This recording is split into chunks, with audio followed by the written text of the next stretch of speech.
High above Kashmir, where ice has shaped mountains for centuries, a new danger is silently growing.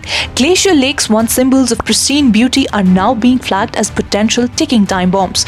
A new scientific study warns that a sudden breach here could send walls of water racing downstream, threatening lives, roads, and entire settlements.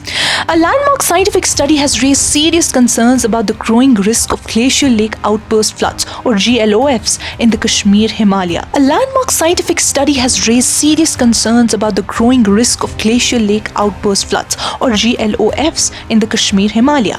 The research identifies 5 high-altitude lakes, Ramsar, Chirsar, Nundkol, Gangabal, and Bagsar, as extremely vulnerable to sudden collapse. The study, accepted for publication in the prestigious Journal of Glaciology by Cambridge University Press, has been led by Dr. Syed Afaq Ahmed and Dr. Inayatullah Rangres from University of Kashmir, in collaboration with scientists from IISER Pune and NIT Srinagar. Using more than 3 decades of satellite data from 1992 to 2024, the researchers carried out the first region-wide assessment of glacial lake hazards in Kashmir. In total, 155 lakes located about 2,500 meters were mapped and analyzed, covering nearly 1,690 hectares. While overall lake growth appears modest, the real concern lies elsewhere. Lakes that remain in direct contact with glaciers, known as ice contact proglacial lakes, are expanding rapidly and are far more unstable. Ramsar and Chirsar alone have grown by over 25% since the early 1990s. These lakes are often held back by fragile moraine dams, loose piles of rock and debris, prone to sudden failure triggered by avalanches, landslides, earthquakes, or intense rainfall. To assess the risk, scientists use the analytical hierarchy process, a globally recognized method that evaluates multiple physical and environmental factors at once.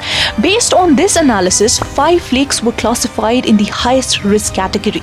But the danger doesn't stop at the lake's edge. Conservative flood modeling shows that a single outburst could threaten more than 3,000 buildings, key bridges, major road networks, and even a hydropower project. In central Kashmir's Nundkol-Gangabal system, the impact could cascade across Ganderbal district, affecting densely populated areas and essential services. Even more alarming is the risk of chain reactions. Some lakes are hydrologically connected, meaning the failure of one could trigger others, amplifying destruction. Similar cascading events in the Himalaya, including Sikkim, in 2023 have caused massive loss of life and infrastructure. Although Kashmir has not yet experienced a recorded GLOF, scientists warn against complacency. Rising temperatures and changing precipitation patterns are accelerating glacial retreat, making the formation of unstable lakes more likely in the years ahead. The researchers say this study must serve as an early warning, calling for constant monitoring, early warning systems, and the integration of glacial risks into disaster planning. As climate change reshapes the Himalaya, the question is no longer if these lakes will breach, but when and whether we are prepared. That's all for Kashmir Report. Keep watching Kashmir Life.